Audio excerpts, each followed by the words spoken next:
Hello दोस्तों, नमस्ते। मैं प्रेमदा राय ऑफिशियल में आप लोगों का स्वागत करती हूँ। कैसे हैं आप लोग? आशा है स्वस्थ व्यस्त मस्त होंगे।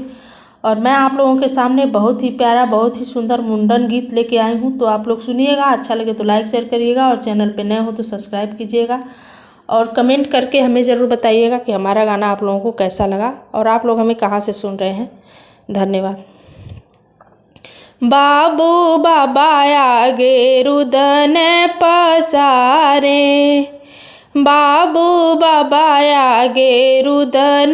पसारे, बाबा ला परी छेके लाली लार, मुड़ाई हमरो ला पर बोलाई बेटी आपन, बाबा ला परी छेके लाली लार, मुड़ाई हमरो ला पर बोलाई बेटी आपन, बाबू अबहिन दिनवा कु दिन हउए, बाबू अबहिन दिनवा कु दिन हउए,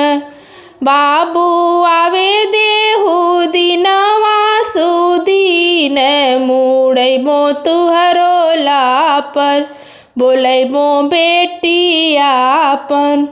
बाबू आवे देहु जेठ बाई साख, मुड़ैबो तुहरो ला पर बोलैबो बेटी आपन, बाबू पापा आगे रुदन पसारे,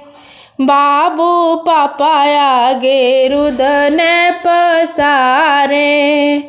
पापा ला परी छेके लाली लार, मुड़ाई हमरो ला पर बोलाई दीदिया आपन, पापा ला परी छेके लाली लार, मुड़ाई हमरो ला पर बोलाई दीदिया आपन, बाबू अबहिन दिनवा कु दिन हउए,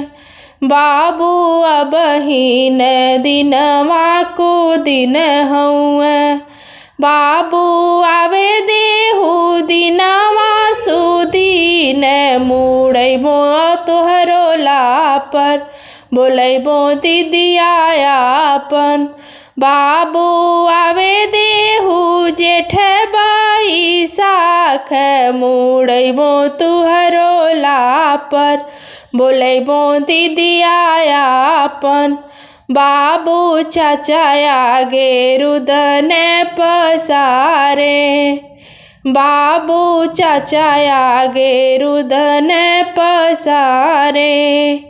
चाचा ला परी छेके लाली लार, मुड़ा दी हमरो ला पर बोलाली बहिना आपन, चाचा ला परी छेके लाली लार, मुड़ा दी हमरो ला पर बोला दी बहिना आपन, बाबू अबहिन दिनवा कु दिन हउए, बाबू अबहिन दिनवा कु दिन हउए, बाबू आवे देहु दिनवा सुदीन, मुड़ैबो तुहरो ला पर बोलैबो बहिना आपन, बाबू आवे देहु जेठ बाई साख, मुड़ैबो तुहरो ला पर बोलैबो बहिना आपन।